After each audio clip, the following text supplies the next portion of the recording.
मासिक धर्म स्वच्छता दिवस पर 28 मई को किशोरियों के बीच चलाया गया स्वास्थ्य पोषण एवं स्वच्छता जागरूकता अभियान बताते चले वाराणसी में मासिक धर्म स्वच्छता दिवस के उपलक्ष्य में जनमित्र न्यास एवं मानवाधिकार जननिगरानी समिति के तत्वावधान में और child rights and you CRY के सहयोग से वाराणसी जिले के 4 ब्लॉक बनागांव, पिंडरा, हरुआ, अराजी लाइन तथा एक शहरी बस्ती बजरडीहा में किशोरी स्वास्थ्य पोषण एवं स्वच्छता सप्ताह मनाया जा रहा है। यह अभियान विशेष रूप से अति वंचित समुदायों जैसे मुसहर और नट की किशोरियों को ध्यान में रखते हुए चलाया जा रहा है। इसका उद्देश्य महामारी के दौरान स्वच्छता, स्वास्थ्य एवं गरिमा से जुड़ी मूलभूत जानकारी व सुविधाओं के प्रति जागरूकता बढ़ाना है। इस अभियान में 800 किशोरियों ने भागीदारी की। अभियान के दौरान किशोरियों को बताया गया कि मासिक धर्म के दौरान साफ सफाई बनाए रखना, सैनिटरी पैड का प्रयोग करना, उन्हें समय समय पर बदलना, गंदे कपड़े से बचना और साबुन से हाथ धोना कितना आवश्यक है। इसके साथ ही उनके माता पिता को यह प्रेरित किया गया कि वे अपने परिवार के मासिक बजट में पैड और साबुन जैसे आवश्यक संसाधनों के लिए अलग बजट सुनिश्चित करें ताकि यह आदत नियमित और स्थायी बन सके। मानवाधिकार जननिगरानी समिति का मानना है कि मासिक धर्म केवल एक स्वास्थ्य का मुद्दा नहीं, बल्कि यह एक मानवाधिकार का मामला है। हर व्यक्ति को अपने शरीर की देखभाल करने और शारीरिक स्वायत्तता का अधिकार है और मासिक धर्म के दौरान स्वच्छता बनाए रखने की सुविधा इस अधिकार का एक अहम हिस्सा है।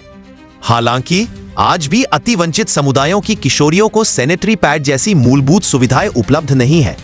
यह अभियान इस अंतर को कम करने और सामुदायिक स्तर पर बदलाव लाने की दिशा में एक महत्वपूर्ण कदम है। इस अभियान के अंतिम दिन 28 मई को अराजी लाइन, बड़ागांव, पिंडरा, हरुआ में किशोरियों के साथ कार्यशाला का आयोजन हुआ, जिसमें अराजी लाइन ब्लॉक के CDPO अजीत जी, सीके जिला समन्वयक अनूप कुमार राय, ब्लॉक कार्यक्रम समन्वय मौत दिलशाद अहमद, ICDS विभाग की सुपरवाइजर रीता कुशवाहा, जनमित्र न्यास से आनंद निषाद, सोमरू पटेल शामिल रहे।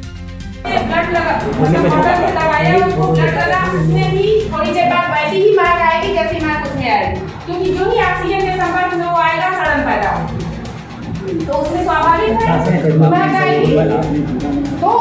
तो ये भ्रांति पहले दूर करें। दूसरा, आप इस समय मजबूत हो, पूजा में मत जाओ, मंदिर में मत जाओ, कोई शुभ काम मत करो, इससे भी ऊपर उठिए।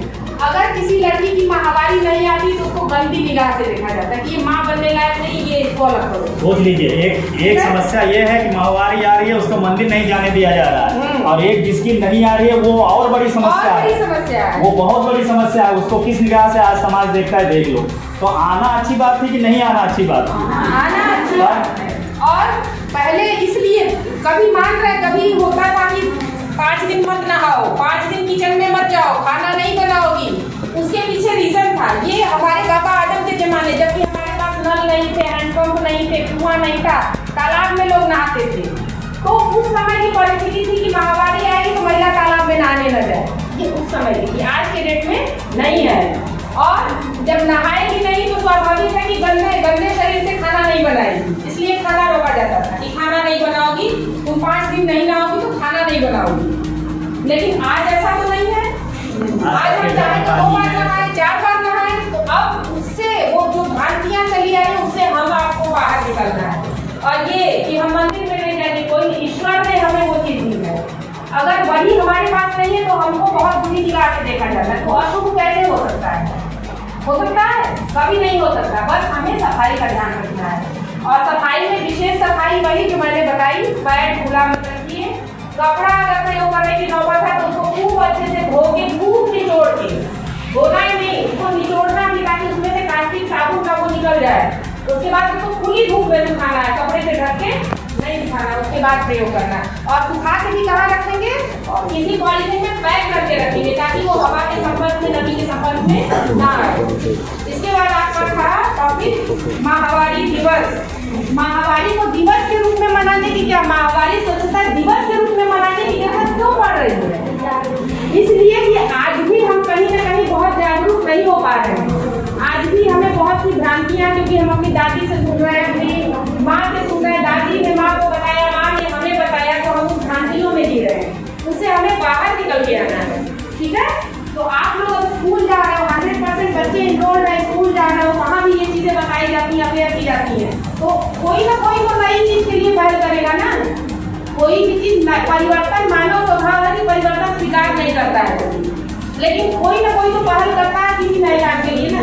तो ये चीजें आप थोड़ा सा निकल के बाहर आइए कि हमें महावारी अशुभ नहीं है, महावारी में हम गंदे नहीं है, हम हर काम करते, ठीक है।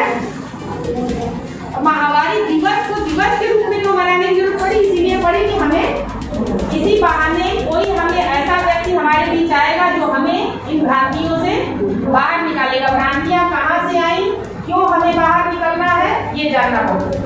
हर किसी का क्यों जवाब करना सीख जाएंगे तो पूरी बात। अगर ऐसा करना तो क्यों कर, उसके पीछे कोई साइंस होना चाहिए ना। तो हमें वो बता दे, मैं मान लूंगी कि हमने ऐसा करना, ठीक है। ये सीखिए आप, कोई काम हमें अगर बताया जा रहा है तो क्यों। गाँव में आता होगा कूड़े में भी देखे ठेला भी रखा हुआ है, तो उस कूड़े में अपना पैर डाल के पन्नी भर के, नहीं तो किस उस घड़े में थोड़ा सा पेट्रोल वगैरह डाल के उसको जला सकते हैं। जलाने से जितने भी उसके बैक्टीरिया फंगस है सब उड़ेगा नहीं, वो सब नष्ट हो जाएगा। अगर हम बहुत सारे, अगर आप रोड पर चले हुए तो रोड के किनारे किनारे बहुत सारे पैड भी रहता है। पैड के साथ साथ हमारे घर के बच्चे आजकल हर लोग यूज कर रहे हैं डायपर, वो डायपर भी फेंका रहता है।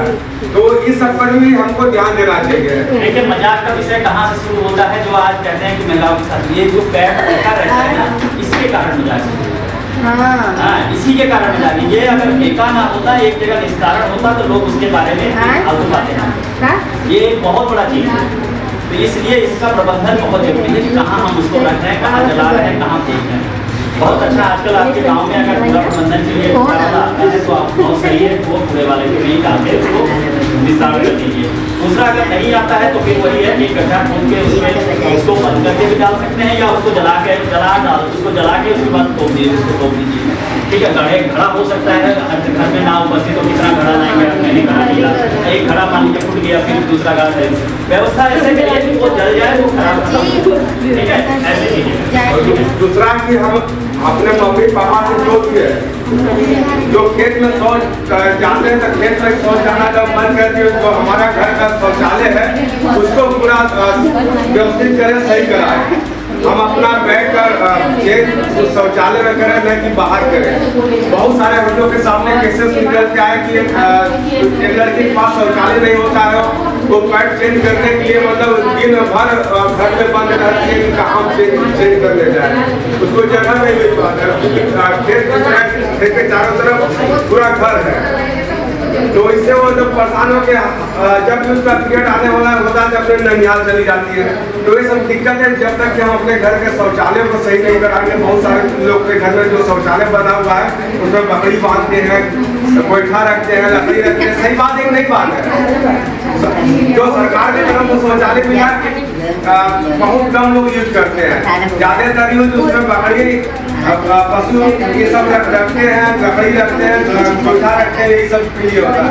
तो हम किशोरियों को चाहिए कि अपने जीवन के लिए उस शौचालय से संबंध बनाए। जो भी हमारा समस्या है, हमको पैड चेंज करना है, शौचालय के अंदर चेंज करने जाए, हम खेत पे न जाए, खेत में चेंज करेंगे तो पैड को खेत ही में फेंकेंगे, ये अक्सर होता है। हम लोग तो बहुत सारे किशोरियों के साथ बातचीत करते हैं, बहुत सारा केस इस तरह निकल जाता है। तो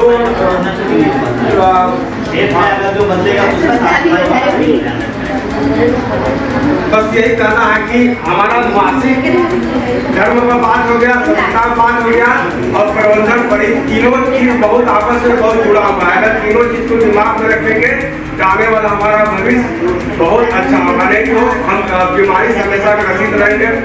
हमारे जो वायरस है, फंगस है, हमारे शरीर को धीरे धीरे खराब करता चला जाएगा।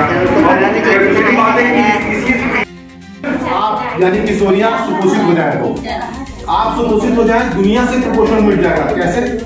आप स्वस्थ रहेंगी तो स्वस्थ रहेंगी, तो उसके बाद आपका जो बेबी या बच्चा होगा वो स्वस्थ होगा आपके स्वस्थ रहने की वजह से, क्योंकि गर्भ में वो प्लेसेंटा से जुड़ के आपका रक्त ही पीता है, वो बच्चा खून पीता है, मतलब बच्चा ब्लड सक करता है माँ का, भोजन नहीं सक करता।